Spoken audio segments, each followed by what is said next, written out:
जय Shri Krishna friends, welcome to Harimukund. आइए आज श्रीमद् भागवत पुराण के चतुर्थ स्कंद का 14वां अध्याय शुरू करते हैं। इसमें राजा वेन की कथा बताई गई है। श्री मैत्रेय जी कहते हैं, विदुर जी, सभी लोगों की कुशल चाहने वाले भृगु आदि मुनियों ने देखा कि अंग के चले जाने से अब पृथ्वी की रक्षा करने वाला कोई नहीं रह गया है। सब लोग पशुओं के समान होते जा रहे हैं। तब उन्होंने माता सुनीता की सम्मति से मंत्रियों के सहमत ना होने पर भी वेन को भूमंडल के राजपद पर अभिषिक्त कर दिया। वेन बड़ा कठोर शासक था। जब चोर डाकुओं ने सुना कि वही राज सिंहासन पर बैठा है, तब सर्प से डरे हुए चूहों के समान वे सब तुरंत ही जहां तहां छिप गए। राज्यासन पाने पर वेन 8 लोकपालों की ऐश्वर्य कला के कारण उन्मत्त हो गया और अभिमानवश अपने को ही सबसे बड़ा मानकर महापुरुषों का अपमान करने लगा। वह ऐश्वर्य मद से अंधा हो रथ पर चढ़कर निरंकुश गजराज के समान पृथ्वी और आकाश को कँपाता हुआ सर्वत्र विचरने लगा। कोई भी द्विजातीय वर्ण का पुरुष कभी किसी प्रकार का यज्ञ, दान और हवन न करे। अपने राज्य में यह ढिंडोरा पिटवाकर उसने सारे धर्म कर्म बंद करवा दिए। दुष्ट वेन का ऐसा अत्याचार देख सारे ऋषि मुनि एकत्र हुए और संसार पर संकट आया समझकर करुणावश आपस में कहने लगे, जैसे दोनों ओर जलती हुई लकड़ी के बीच में रहने वाला चींटी आदि जीव महान संकट में पड़ जाते हैं, वैसे ही इस समय सारी प्रजा एक ओर राजा के और दूसरी ओर चोर डाकुओं के अत्याचार से महान संकट में पड़ रही है। हमने अराजकता के भय से ही अयोग्य होने पर भी वेन को राजा बनाया था, किंतु अब उससे भी प्रजा को भय हो गया। ऐसी अवस्था में प्रजा को किस प्रकार सुख शांति मिल सकती है? सुनीता की कोख से उत्पन्न हुआ यह वेन स्वभाव से ही दुष्ट है, परंतु सांप को दूध पिलाने के समान इसको पालना पालने वालों के लिए अनर्थ का कारण हो गया। हमने इसे प्रजा की रक्षा करने के लिए नियुक्त किया था, यह आज उसी को नष्ट करने पर तुला हुआ है। इतना सब होने पर भी हमें इसे समझाना अवश्य चाहिए। ऐसा करने से इसके किए हुए पाप हमें स्पर्श नहीं करेंगे। हमने जानबूझकर दुराचारी वेन को राजा बनाया था, किंतु यदि समझाने पर भी यह हमारी बात नहीं मानेगा तो लोक के धिक्कार से दग्ध हुए इस दुष्ट को हम अपने तेज से भस्म कर देंगे। ऐसा विचार करके मुनि लोग वेन के पास गए और अपने क्रोध को छिपाकर उसे प्रिय वचनों से समझाते हुए इस प्रकार कहने लगे। मुनियों ने कहा, राजन, हम आपसे जो बात कहते हैं उस पर ध्यान दीजिए। इससे आपकी आयु, श्री, बल और कीर्ति की वृद्धि होगी। यदि मनुष्य मन, वाणी, शरीर और बुद्धि से धर्म का आचरण करे तो उसे स्वर्ग आदि शोक रहित लोकों की प्राप्ति होती है। यदि उसका निष्काम भाव हो तब तो वही धर्म उसे अनंत मोक्ष पद पर पहुंचा देता है। इसलिए वीरवर, प्रजा का कल्याण रूप वह धर्म आपके कारण नष्ट नहीं होना चाहिए। धर्म के नष्ट होने से राजा भी ऐश्वर्य से पतित हो जाता है।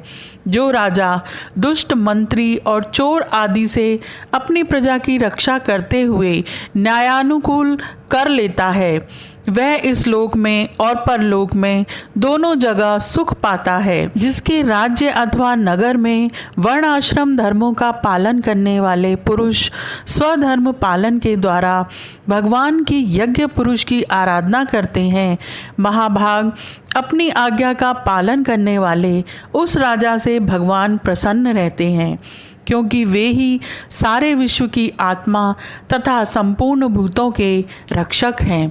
भगवान ब्रह्म आदि जगदीश्वरों के भी ईश्वर हैं। उनके प्रसन्न होने पर कोई भी वस्तु दुर्लभ नहीं रह जाती। तभी तो इंद्र आदि लोकपालों के सहित समस्त लोग उन्हें बड़े आदर से पूजोपहार समर्पण करते हैं। राजन, भगवान श्री हरि समस्त लोक लोकपाल और यज्ञों के नियंता हैं। वे वेदत्रयी रूप, द्रव्य रूप और तपस्वरूप हैं। इसलिए आपके जो देशवासी आपकी उन्नति के लिए अनेक प्रकार के यज्ञों से भगवान का यजन करते हैं, आपको उनके अनुकूल ही रहना चाहिए। जब आपके राज्य में ब्राह्मण लोग यज्ञों का अनुष्ठान करेंगे, तब उनकी पूजा से प्रसन्न होकर भगवान के अंश स्वरूप देवता आपको मनचाहा फल देंगे। अतः वीरवर, आपको यज्ञ आदि धर्मानुष्ठान बंद करके देवताओं का तिरस्कार नहीं करना चाहिए। वेन ने कहा, तुम लोग बड़े मूर्ख हो, खेद है, तुमने अधर्म में ही धर्म बुद्धि कर रखी है। तभी तो तुम जीविका देने वाले मुझ साक्षात पति को छोड़कर किसी दूसरे जार पति की उपासना करते हो। जो लोग मूर्खतावश राजा रूप परमेश्वर का अनादर करते हैं, उन्हें ना तो इस लोक में सुख मिलता है और ना ही परलोक में। अरे, जिसमें तुम लोगों की इतनी भक्ति है, वह यज्ञ पुरुष है कौन?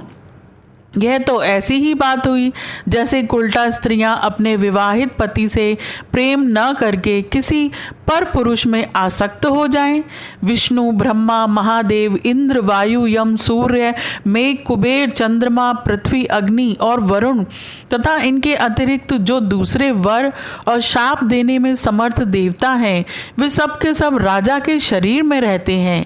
इसलिए राजा सर्वदेवमय है और देवता उसके अंश मात्र हैं।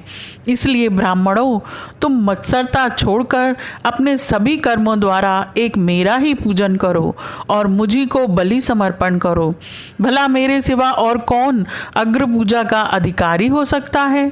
श्री मैत्रेय जी कहते हैं, इस प्रकार विपरीत बुद्धि होने के कारण वह अत्यंत पापी और कुमार्गगामी हो गया था। उसका पुण्य क्षीण हो चुका था। इसलिए मुनियों के बहुत विनय पूर्वक प्रार्थना करने पर भी उसने उनकी बात पर ध्यान न दिया।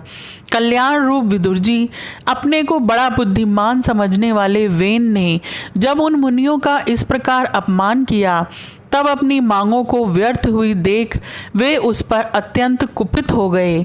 मार डालो, इस स्वभाव से ही दुष्ट पापी को मार डालो। यह यदि जीता रह गया तो कुछ ही दिनों में संसार को अवश्य भस्म कर डालेगा। यह दुराचारी किसी प्रकार का राज सिंहासन के योग्य नहीं है, क्योंकि यह निर्लज्ज साक्षात यज्ञपति श्री विष्णु भगवान की निंदा करता है। अहो, जिनकी कृपा से इसे ऐसा ऐश्वर्य मिला, उन श्री हरि की निंदा अभागे वेन को छोड़कर और कौन कर सकता है? इस प्रकार अपने छिपे हुए क्रोध को प्रकट कर उन्होंने उसे मारने का निश्चय कर लिया। वह तो भगवान की निंदा करने के कारण पहले ही मर चुका था, इसलिए केवल हुंकारों से ही उन्होंने उसका काम तमाम कर दिया। जब मुनिगण अपने अपने आश्रमों को चले गए, तब इधर वेन की शोकाकुला माता सुनीता मंत्र आदि के बल से तथा अन्य युक्तियों से अपने पुत्र के शव की रक्षा करने लगी।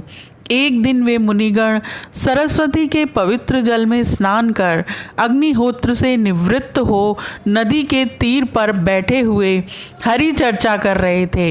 उन दिनों लोगों में आतंक फैलाने वाले बहुत से उपद्रव होते देखकर वे आपस में कहने लगे, आजकल पृथ्वी का कोई रक्षक नहीं है, इसलिए चोर डाकुओं के कारण उसका कुछ अमंगल तो नहीं होने वाला है। ऋषि लोग ऐसा विचार कर ही रहे थे कि उन्होंने सब दिशाओं में धावा करने वाले चोरों और डाकुओं के कारण उठी हुई बड़ी भारी धूल देखी। देखते ही वे समझ गए कि राजा वेन के मर जाने के कारण देश में अराजकता फैल गई है, राज्य शक्तिहीन हो गया है और चोर डाकू बढ़ गए हैं। यह सारा उपद्रव लोगों का धन लूटने वाले तथा एक दूसरे के खून के प्यासे लुटेरों का ही है। अपने तेज से अथवा तपोबल से लोगों को ऐसी कुप्रवृत्ति रोकने में समर्थ होने पर भी ऐसा करने में हिंसा आदि दोष देखकर उन्होंने इसका कोई निवारण नहीं किया। फिर सोचा कि ब्राह्मण यदि समदर्शी और शांत स्वभाव भी हो तो भी दोनों की उपेक्षा करने से उसका तप उसी प्रकार नष्ट हो जाता है जैसे फूटे हुए घड़े में से जल बह जाता है। फिर राजऋषि अंग का वंश भी नष्ट नहीं होना चाहिए, क्योंकि इसमें अनेक अमोघ शक्ति और भगवत परायण राजा हो चुके हैं।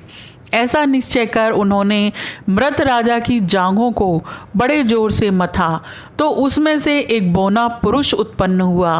वह कौवे के समान काला था। उसके सभी अंग और खासकर भुजाएं बहुत छोटी थीं, जबड़े बहुत बड़े, टांगें छोटी, नाक चपटी, नेत्र लाल और केश तांबे से रंगे थे। उसने बड़ी दीनता और नम्र भाव से पूछा कि मैं क्या करूं? तो ऋषियों ने कहा, निषिद्ध यानी बैठ जा।